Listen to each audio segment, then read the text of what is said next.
Autumn Hi, I'm Autumn from Central First Nation. I'm a mentor at the OTC. Our next speaker is Fawn. Fawn is a recording and performing artist born into the respected multi-generational singing reflects her Cree and English tribal lineage. Her perspective brings Indigenous women's voices to light through her music. She is currently 3 awarding albums out, most recently nominated 4 times at the Native American Music Awards for her current one, Gakit. Hopefully I said that right. So everybody, let's do a round of applause for Fawn. Thanks everybody. Fawn isigaso yan oni chikskopo na kute.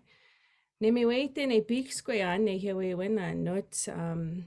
First of all, I just want to say my name is Fawn Wood, and I come to you from the Sad Lake Cree Nation out here in Treaty 6 territory. I also just want to say I'm really happy to be able to, speak a little bit today, speak a little bit in Nehioewin today, and just share a little bit of a little bit of my story and the reasoning why I do what I do as an Indigenous, as a Nehio Squaw, but also just as an Indigenous person. Thank you, Autumn, for the invite.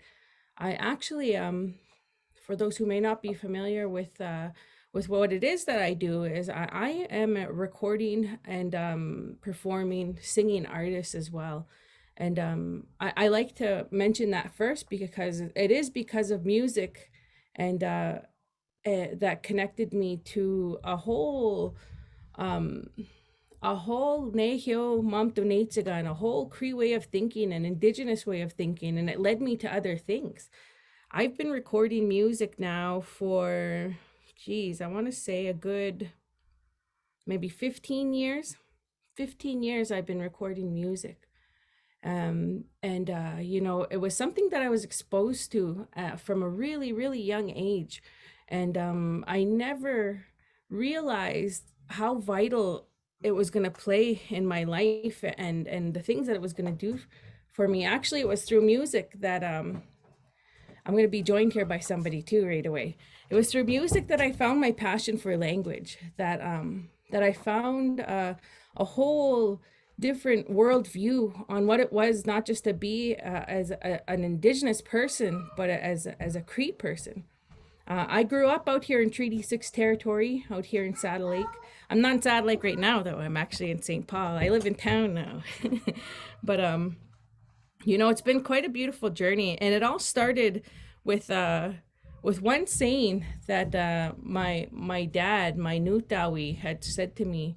When I started recording music, I wasn't really composing my own songs all together by myself. I had to go to him a lot to help me with translate things and give me words. And he said one thing to me that stuck with me. And he said, Fonzie, that when you learn your language and when you understand what you're singing and what you're saying, it brings a whole new beauty to that song or to what you're listening to. And he was right. After I started this journey now for about 6 or 7 years of learning Nehioe when I went to school for it. I know people say, it's kind of hard to say that learning language in school is it starts at home. And I never realized how much we retain this language, even just in our communities, whether you hear it in a song or, it's something that you wake up to, your parents speaking it around, or you go to a gathering, you go to our ceremonies even, and you hear it, even though you may not understand what they're saying, you hear it, and there's something that connects there. And I believe that's that spirit of the language. But I know before I start going here and sharing a little bit of things like that, but ever since I found that passion for language, I do my best to be an advocate and to encourage others to speak it. Me and my partner here, he's going to be joining me here to sing a song. We actually both started this language journey around the same time. And I'm thankful to have somebody share that with me. It is through music that we like to express our pride and our identity, our culture. And, I believe we're both advocates. He actually works in a school as well with young ones. And, it's been a few years now. He's been a teacher at a local community school out here in Goodfish. And he actually does immersion, Cree immersion through music and culture and land-based learning. And it's a beautiful thing to witness little ones, and the change that gives them when they're immersed in that, when they're exposed to that, and brought back a lot of memories of growing up. But I think we'll sing a song for you guys real quick. Let me test the levels on here. I want to make sure our mic doesn't jam out here. Dallas, you want to introduce yourself? I want to know who I'm looking at, though. I can't even see. I thought I seen Aaron on there. Yeah, he was speaking here just before us. Yeah. You have Aaron in here? Amazing. Excellent. And Kamskat nawal gumaga antik. Dallas waskat nitsiga so nagsagay gano tsinya. Oh, okay.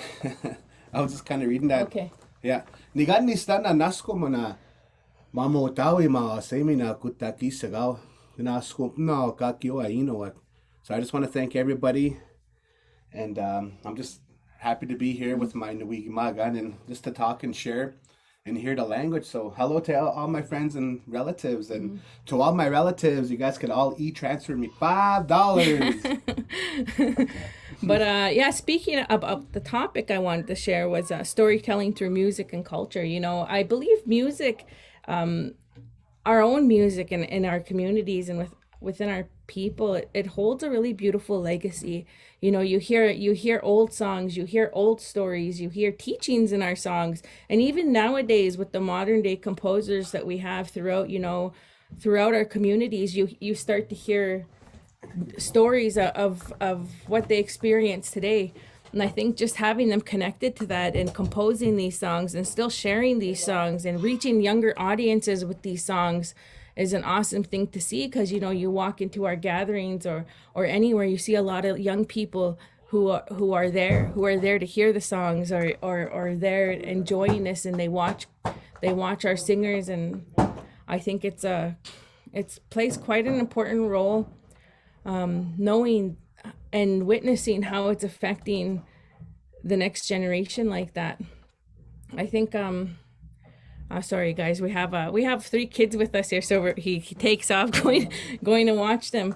I myself, I'll speak a little bit about what it was that got me to start creating music and wanting to tell a story through music. Was I like Autumn had mentioned in the beginning, my dad's from here in Sad Lake, and I grew up here in Sad Lake, but my mom's from the West Coast. And I get asked questions quite a lot, why it is the way I sing the way I sing. And it has a lot to do with both of the teachings that I have from both my Cree and Salish sides. What song would you like to sing first, before I get going? I'll wait for him to catch his breath.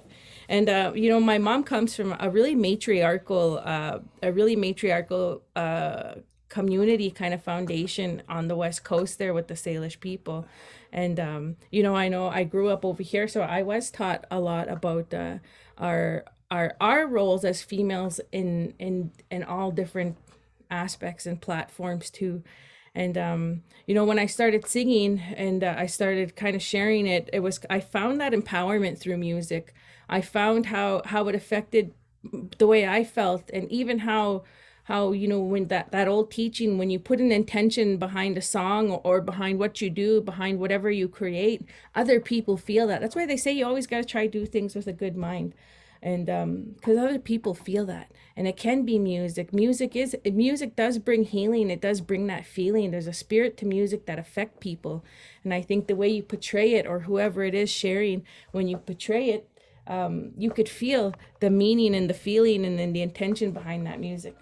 Are you good to go? Yeah, look at we have people sitting at home. And there's a classroom there too. Yeah, hi everybody. Yo, kids, sit down. What song would you like to share first? We'll explain a little bit about it. Okay, we should do that. Okay. Speaking of storytelling and making. The story behind the song we're going to share with you was actually at the beginning of the pandemic. There was quite a surge of the singing community sharing music online, and we actually made this song when it first hit. It was actually the first time we got to leave our house. We went to go record this song just out, I believe it was in front of the Blue Quills University. And for those who may not speak Nehiyoi, and it's real simple. The words are simple, and that's the way we like to make our songs for other people to learn them and to pick up on them, and it's easy for them to repeat. And Nanaskamone Wanskayan, I'm thankful I woke up. Ewapataman guta kisagaw and seen another day. Nanaskamon dato gisagaw. I'm thankful every day. So it's like a good thank you song, like a good song to start your day, and that's what we want to share with you guys. I'm gonna make sure the level's okay, Dal, so you don't have to. Rim, eh? Yeah, I just gotta see there. That's where it is. All right, we'll share this one with you guys. Yeah. Okay, I'm gonna see if I can do this. Just yeah, there you go. Me or you started. Oh, you. Yeah. Okay. Hiya, hiya, hey, hey, we ha. Hey, hiya, hey, hey, hey, hey, hey, we ha. Hey, hiya, hey, hey, hey, hey, hey, oh. Nanas, come on, hey, once kayan. Hey, wapataman, kuta kisaga. Nanas, come on, tatu kisaga. Hey, hey, hey, hey, hey, hey, we ha. Hey, hey, hey, hey, we ha. Hey,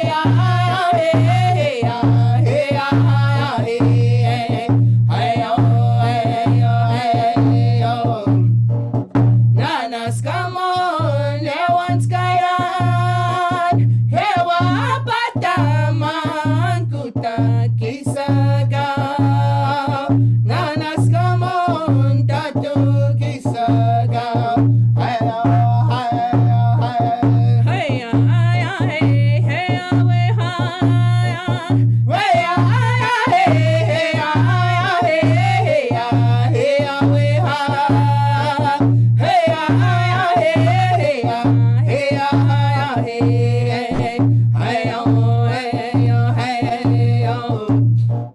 Nanas, come on, once kayan. Hewa pataman kuta kisaga. Nanas, come on, tatu kisaga. Hey-o, hey-o, hey-o. Those are our first songs we wanted to share with you guys. But yeah, that was a song that we composed at the beginning of the pandemic. And going back to why it was that I wanted to start sharing music was I remember when I was a little girl, my mom being from the West Coast and being from, the Salish people, I remember seeing her and my dad actually met at a powwow. And my mom used to, growing up, she grew up around singing at a big drum with her family, with her dad, her brothers, and her sisters. They would all sit at a drum. And it's something you see commonly, especially like in the West, in British Columbia and Washington and stuff like that. And I remember seeing that.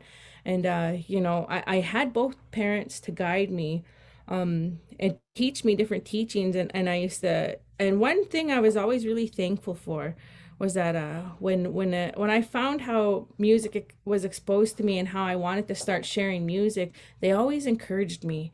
And they always told me, if it makes you feel good and, you're doing it in a right way, then that it's something good. And when I started sharing it and singing like a little bit more publicly, and I started traveling actually with the group that we're a part of. It's Cree Confederation, and we traveled quite extensively, Dallas? Oh, yeah. And then it was kind of funny because I only had one video on YouTube of me singing, and I didn't even put it up. I wasn't too familiar with YouTube. But as we were traveling, I was, going to places I've only heard of and visiting communities. And I think the first place where a realization of how music can connect people was we went to Fort Hall, and I had got asked to sing at the end of the powwow. Remember that? Yep. And the late Rowena Stump, her name was. She was a powwow committee member there for a long time. She had asked me to share a few words and share some songs, because she said, there was a lot of ladies and young ladies from around there that sang as well, and just to encourage them. And she had asked me to go up there, and it was one of the most what do they call those, core memories? It's probably going to be one of my core memories for a long time.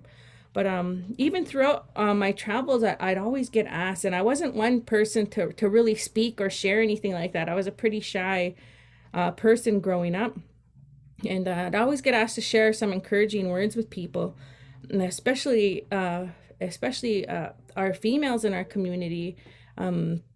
Didn't really matter what age group, and I didn't know what to say. I didn't know how to explain what I felt to them, so I made a song. And it was actually Dallas who helped me make the song before I even started trying to learn our language, like really commit to that. And this song's called Da Pueoma. And I wanted a song that was simple, that said, yes, it's true. All of you, you look good, all of you ladies here, all of you singing. Roughly translated, that's what it was. And it was a powwow style song. So when I get asked to sing or share some words, I wasn't much of a speaker, I would sing this song for them. And I think we'll share a little bit of that one. Yeah. Oh, you want to hit it? Yeah, okay. Just the sign. Yeah. And that first song we sang, it was composed for Aaron Tatusas. Thanks, Dal. Yeah. I just wanted to throw that out there because that's my niece, Jazz.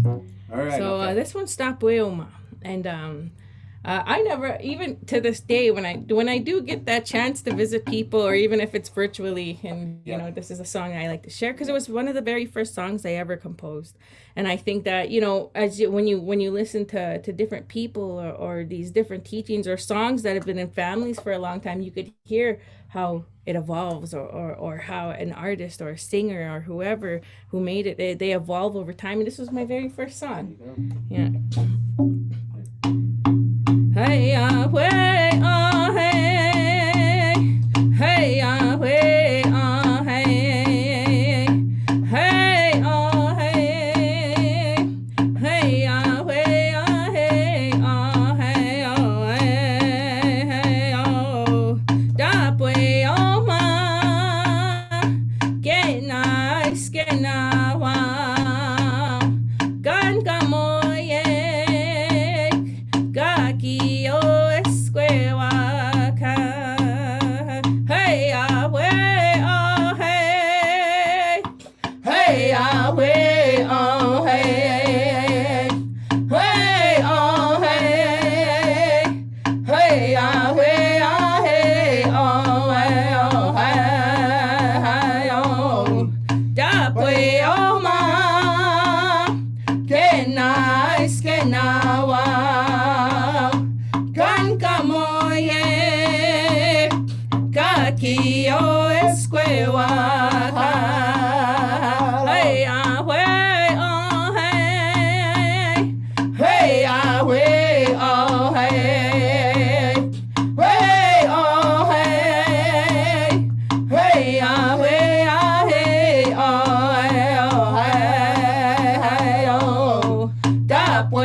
But that was the very first song that I started. And I was talking about how earlier I mentioned that I never realized how big of a role just having that exposure to music. Both my family, both my mom and my dad were singers, and like I mentioned, they had met at a powwow, and they had always brought it up around us. And I wasn't really one to I knew I could sing and stuff like that, but I never realized how much and how important that just having and practicing this practicing music like that, how it helped me through I guess what we can say consider difficult times, or I believe why we like to advocate in helping young people and encouraging young people to connect with music, and to find their own way to our teachings, and things like that. And we encourage them, even if they're just even if it's just like at a powwow or a round dance, or that you might see them coming to our ceremonies in our communities. Even just having them there, I believe that's where it starts, and that's where you can, that opportunity to light that spark in them is there. I was mentioning earlier that Dallas works with youth, and he's been doing it for quite some time. And it's such a beautiful thing when you get to hear our young ones, especially little ones. We have three children. I have an 11-year-old, and we also have a 5-year-old and a 2-year-old. And we bring them around as much as we can throughout our travels, or when we go out, get asked to sing and take part in certain things. And we always say, it's best to not try impose it on them and force it on them, but let them find their own way there.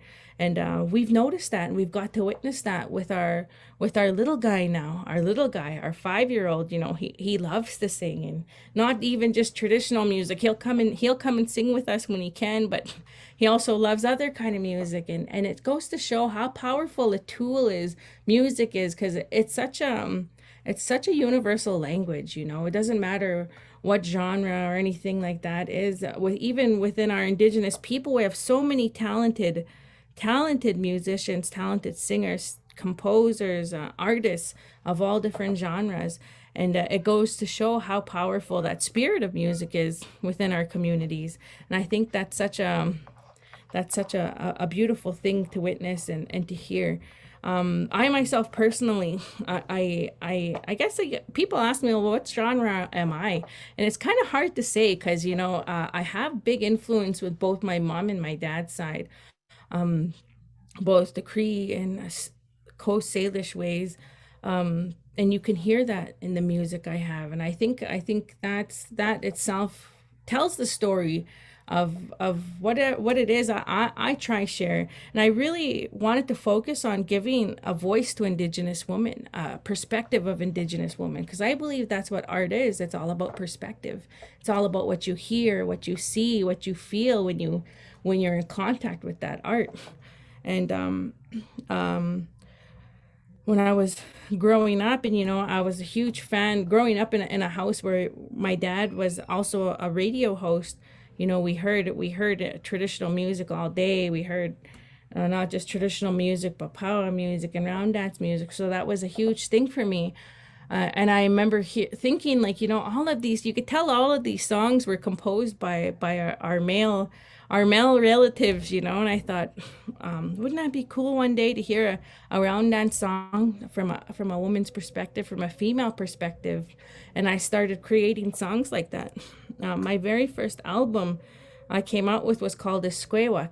And I wanted to call it Esquewak, meaning all the women, because I wanted to dedicate that to all those women that I met throughout my travels before then, and who shared stories with me, or who I even got to witness singing throughout my life, from being little all the way up.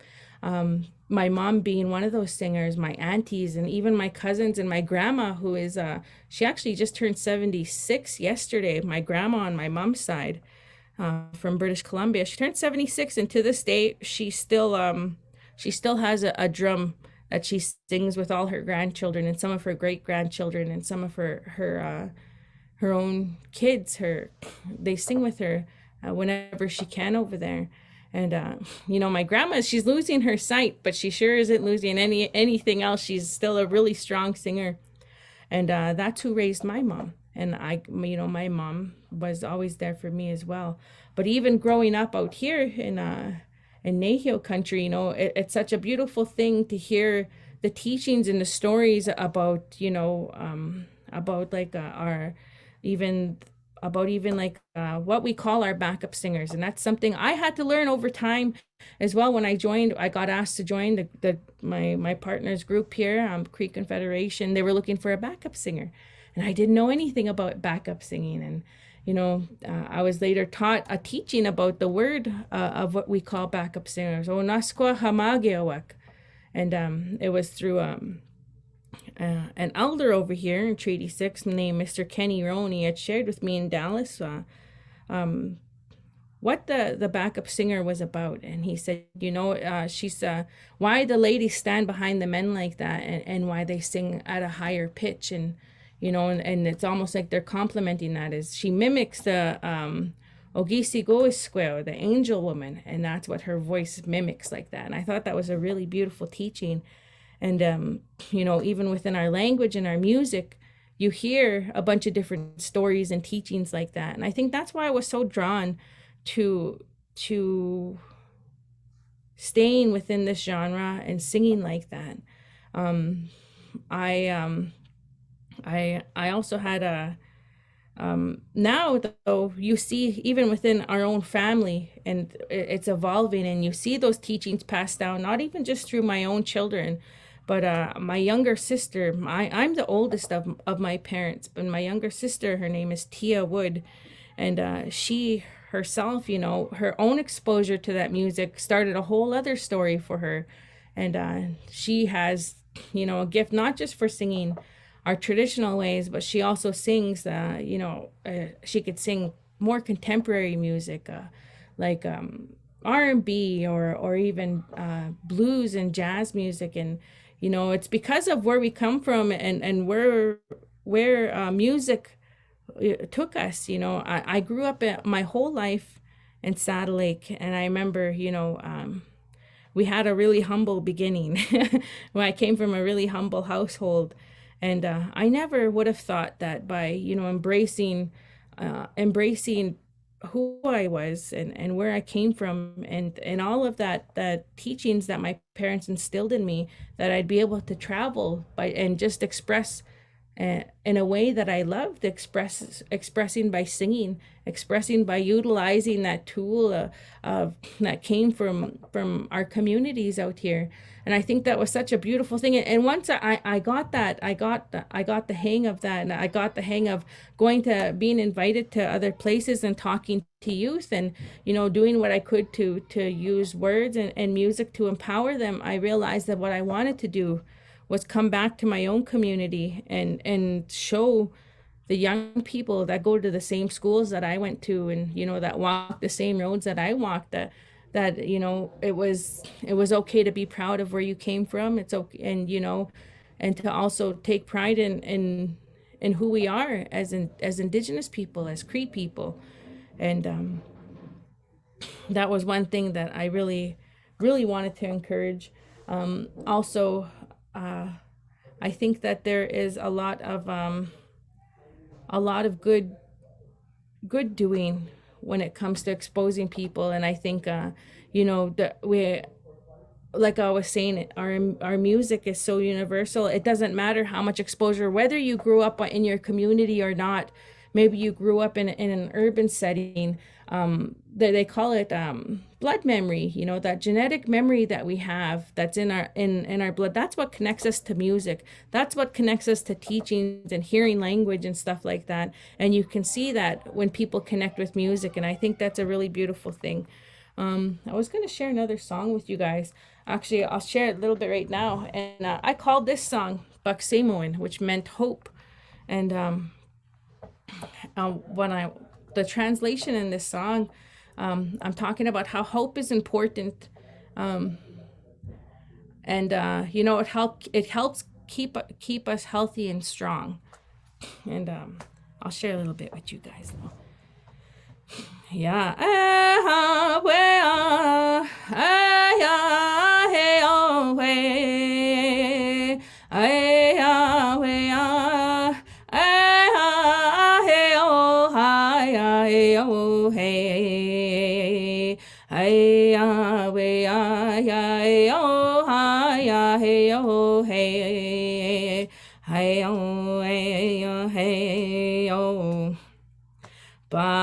Baksemoin, gete takwan, matega, gawe te kono kwea.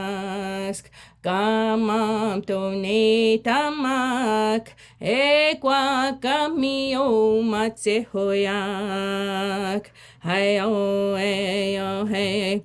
Ya eh ha we ah eh ah eh oh hey. Hey ah hey ah ay ah hey oh hi ah hey oh hey. Ay ah we ay ay oh hi ah hey oh hey.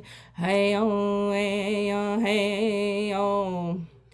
Bak say moen gang take the guan ma te ga we te go no que ask gamam tone tamak e kwa kami o mate hoyak ay oh hey oh hey oh.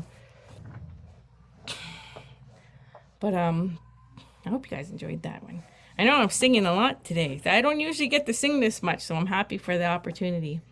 But again, another saying that stuck with me from a young age, and I like to share this, especially whenever I get invited to speak, was I remember another thing my dad told me that kind of was an anchor for me to keep coming back and keep sharing was he used to say, us as Indigenous people, not just as Cree people, but as Indigenous people, we have that inherent right to music, culture, and language.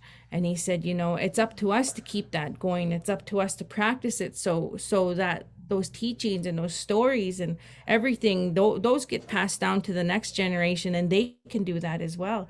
And I kind of felt that urgency to want to keep learning my language, to keep learning these teachings, and also put out music for others when I became a mother. And I think your whole world just shifts when you become a parent like that, because it's a whole different responsibility and love that you feel.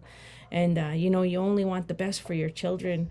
And I wanted to be able to set that platform for them, and maybe one day they'll find their way to music or whatever it is that they're passionate about, just to see our people pursue whatever it is that they're passionate about, and have them share it in any way, whether it's art or beadwork and storytelling, or maybe somebody wants to strive to become a leader in their community or a doctor or anything like that. It's beautiful just to see our people be passionate and pursue whatever it is that makes them happy and makes them want to help others like that. Because in one way or another, everything we do, especially music, is just one example of whatever it is that we do and whatever it is we put out there. It affects people, and it affects our community and who we are as Indigenous people.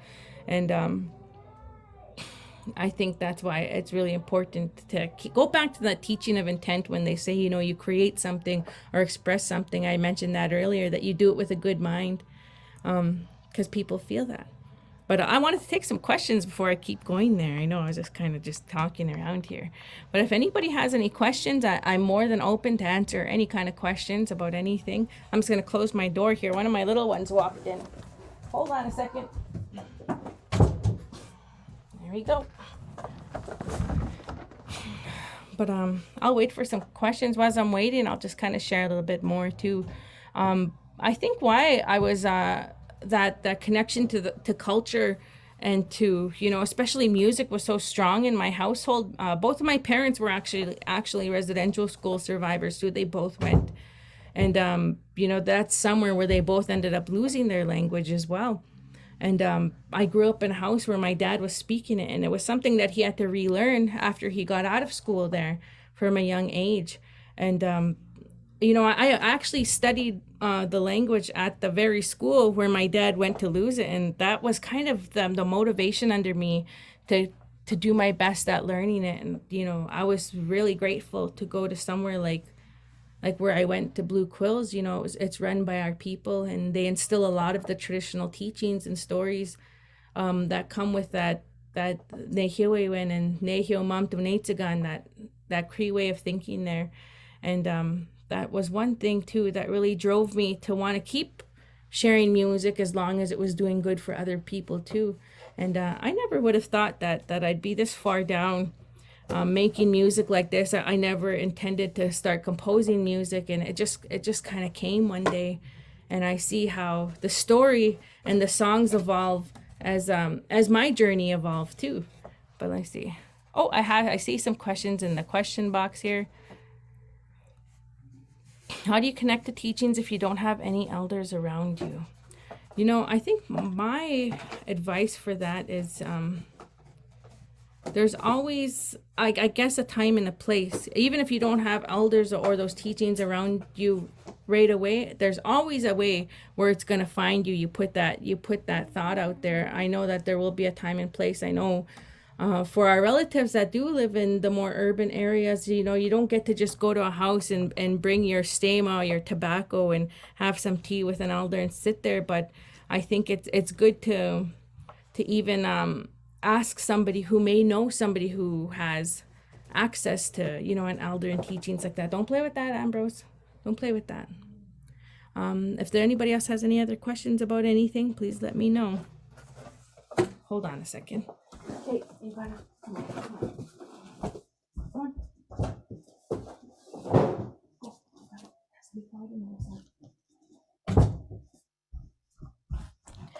But oh, I'll just. But if there's no more questions, I'll just kind of keep going on here. Again, I think when I did start to share my singing, and I ended up I started recording music. I kind of found that empowerment through being able to sing like that. And I also found a sense of a better understanding of what it meant to have access to what was that? I can't even put my finger on it, but I found a better sense of my own identity like that. And I think I found a lot of good tools that I utilized through that.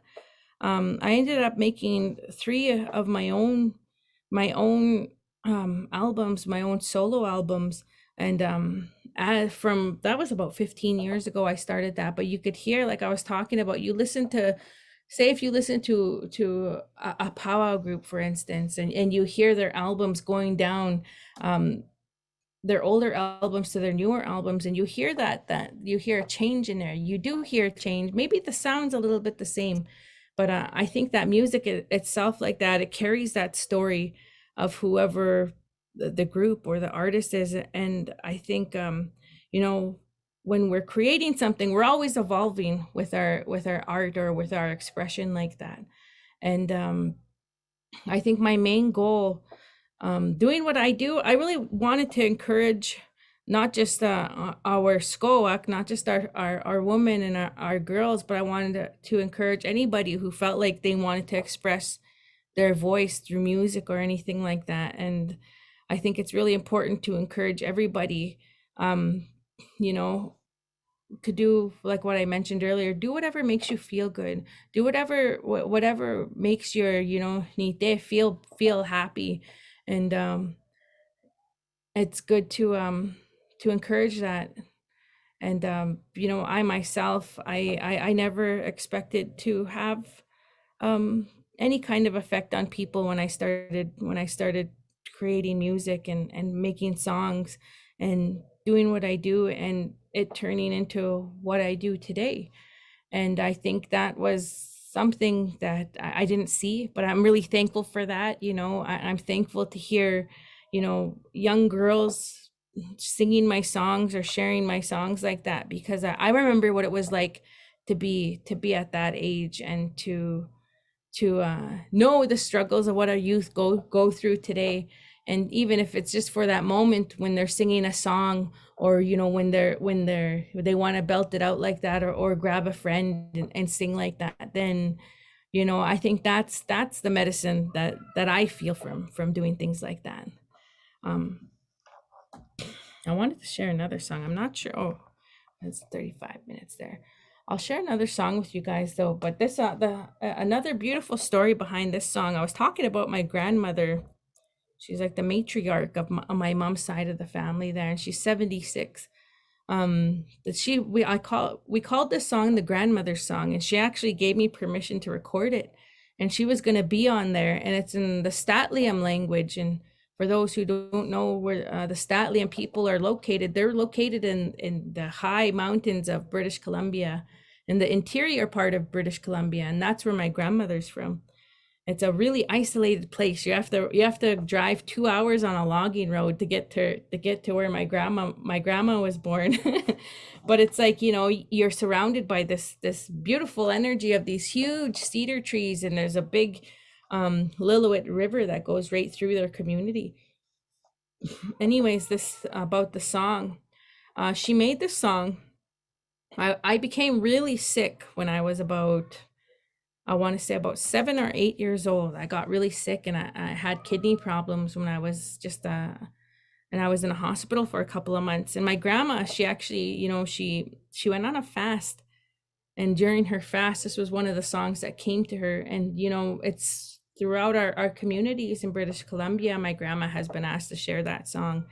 And, in the language, it's asking, the creator to come down, have pity on us, bless us, and watch over us. You'll hear that's what the 3 different sets of words mean. I'll share it with you guys. It's a little bit of a lengthy song, so I hope my voice holds out for it. And it's one of the songs that I really enjoy sharing. I don't get to sing it much, and it's one of those songs that's stuck within our family, and you hear it all over now. And I'm really glad that I had that opportunity to share it. I hi hi hi hi hi hi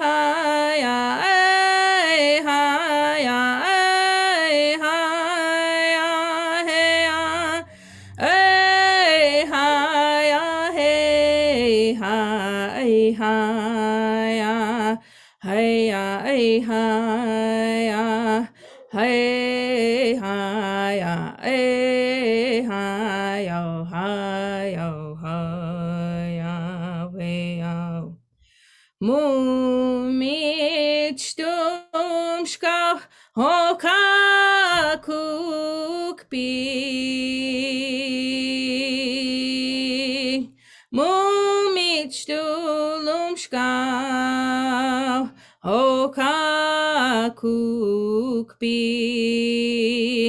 Hiya, hiya, hey, hiya, hey, hiyo, hiyo, hiya, hiya.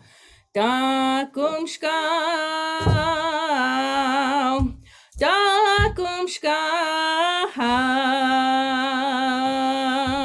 hokakukpi. Hiya, hiya, hey, hiya, hey, hiyo, hiyo, hiya, hiya. Well, me, Kukshamaya,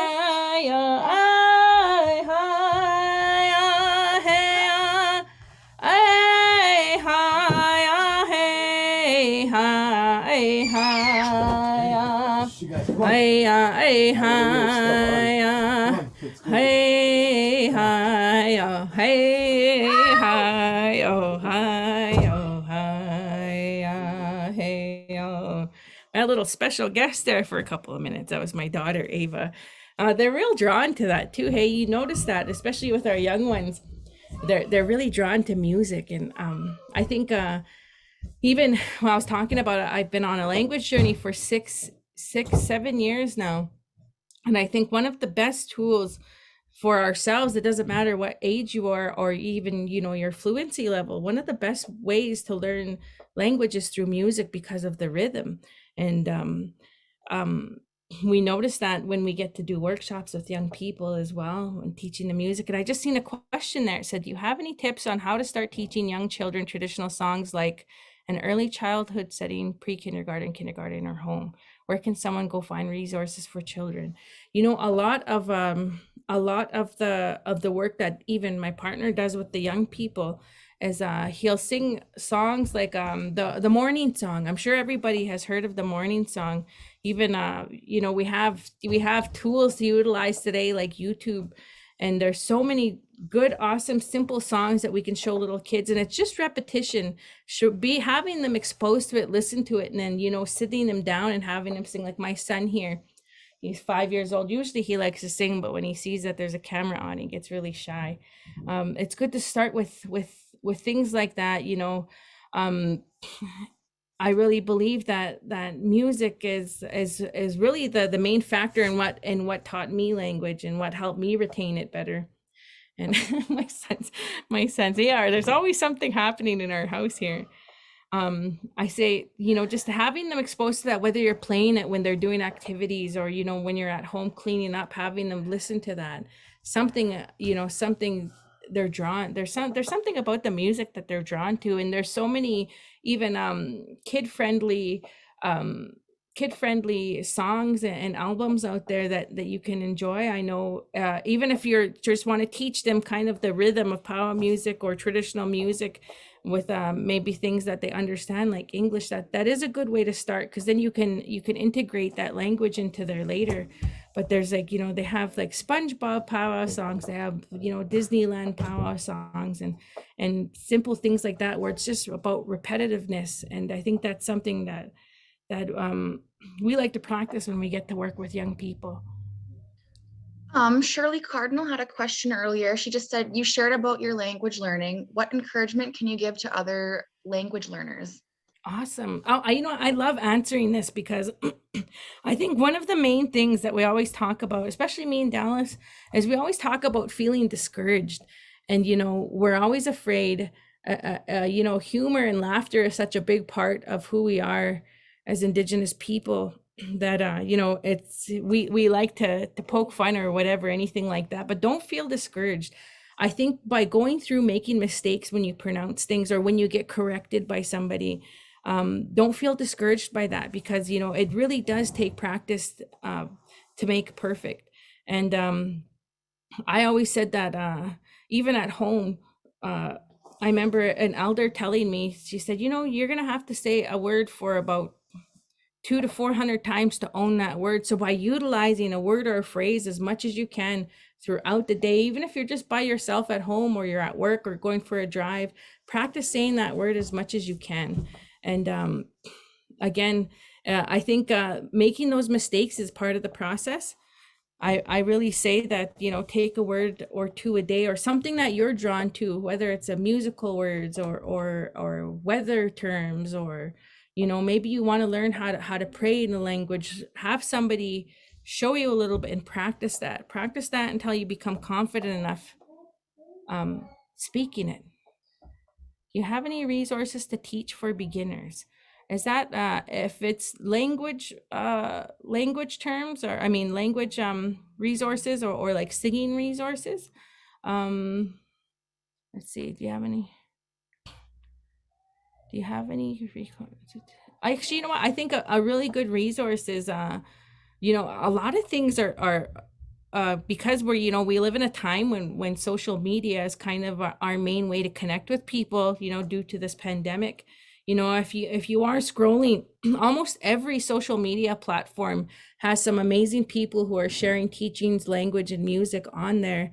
For instance, you know, I was just talking about this on another thing we do. We do a radio show. It's called the Cree Chatter Hour, and you can hear it online every Wednesday. Actually, it's at 6 p.m. in Alberta time, and we talk about different resources and different things for beginner learners. But we were just talking about this, you know, on Instagram, for instance, you have people like I am Nahio is his name on there. And he, you go on his page, he'll show you how to write it, and then you swipe and then you can hear exactly how to say it. And he has different phrases and words. I think that's really cool.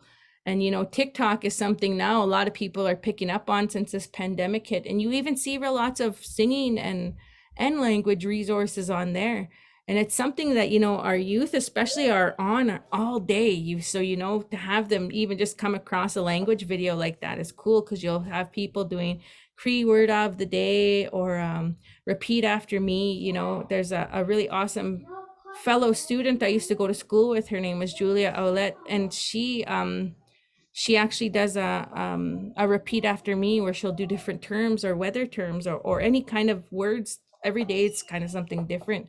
And I think that's really awesome to hear and see. And you even see young people, from a younger age demographic that are sharing their knowledge, and you wonder what kind of crowd and people they're reaching with that. Even on Facebook, there's a group called Nehioewen Cree Word of the Day, but I'm sure that there's different pages for different languages all over. It's just, they're there. It's just taking that initiative and, engaging in that.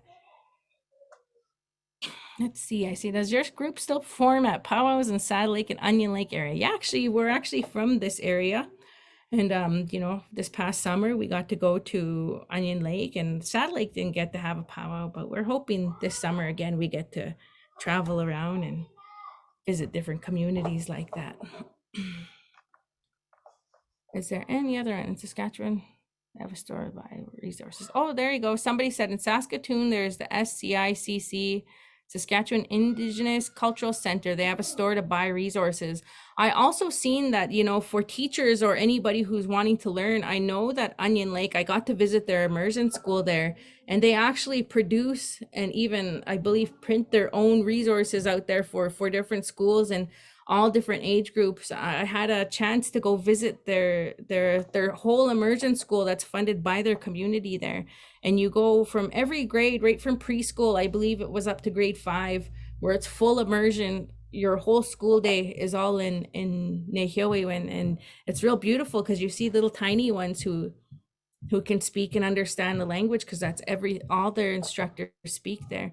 But I know that they have a really good plug there for language learning and language resources. Is anybody else? I don't know if I missed any questions here.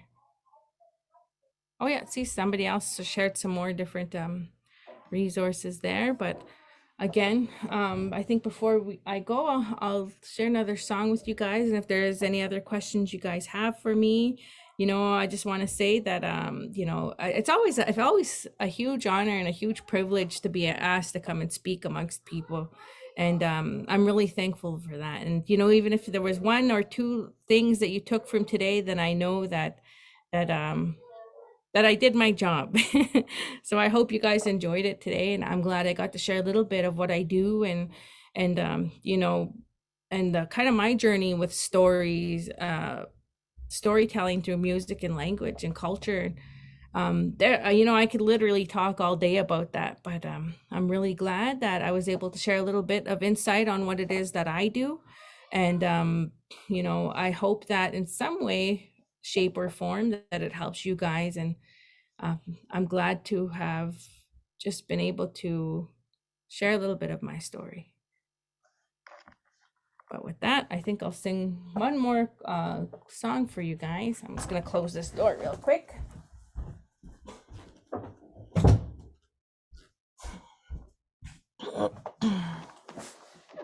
I'll share a song that my dad actually was one of the first songs that he gave me and my sister when we started kind of traveling and being asked to sing different places.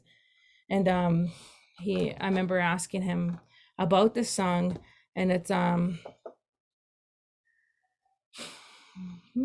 it talks about like when you're at a powwow gathering and you're kind of waiting for that first grand entry, and you watch all the dancers coming in.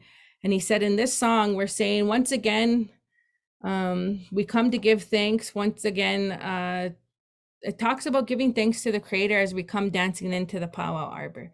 And that's what the song, it's one of my favorite songs to sing, because it's one of the very first songs I got to learn and share. And me and my sister, and my little sister actually, she started singing this song and sharing the song when she gets asked to sing. And it's good to still hear it out there. It's been a while since I got to sing it, but I'll sing it for you guys. Peo kwa que no tenga nascom tonana que se manito me na huieo peo kwa pot se moen hepepi toquean peo kwa que no tenga nascom tonana huieo peo kwa que no tenga nascom tonana que se manito me na huieo peo kwa pot se mawen hepepi toquean peo kwa que no tenga nascom tonana huieo peo kwa que no tenga nascom tonana que se manito me na huieo peo kwa pot se mawen hepepi toquean peo kwa que no tenga nascom tonana huieo peo kwa que no tenga nascom tonana que se manito me na huieo peo kwa pot se mawen hepepi toquean peo kwa que no tenga nascom tonana huieo. That was my last song for you guys. But again, I just want to say I'm very honored to be asked to come and share with you all. I see that you guys are from all over the place. And that's pretty cool to see. And again, I hope you guys are having some beautiful weather. After that big cold snap here, we're finally having some nice warm weather where we can go and enjoy it outside. So we're looking forward to doing that. Again, I just want to send some some good energy to you and yours and your home fires. And I hope you guys have a beautiful day. Hi. Thank you so much, Fawn, for sharing your cultural knowledge and your experiences. Like, today's been such an amazing day, and thank you as well, Aaron. I don't know if he's here, but anymore. But yeah, thank you guys so much, and everybody that's joined in and tuned in from all over the place and sharing this with your students and your classroom and everything. Like, this has been amazing. Don't forget, we do have another event coming up next Monday on February 14th, same time. If you guys haven't registered, you guys should register right away. It's going to be another good one. And yeah, everybody take care and have a good day.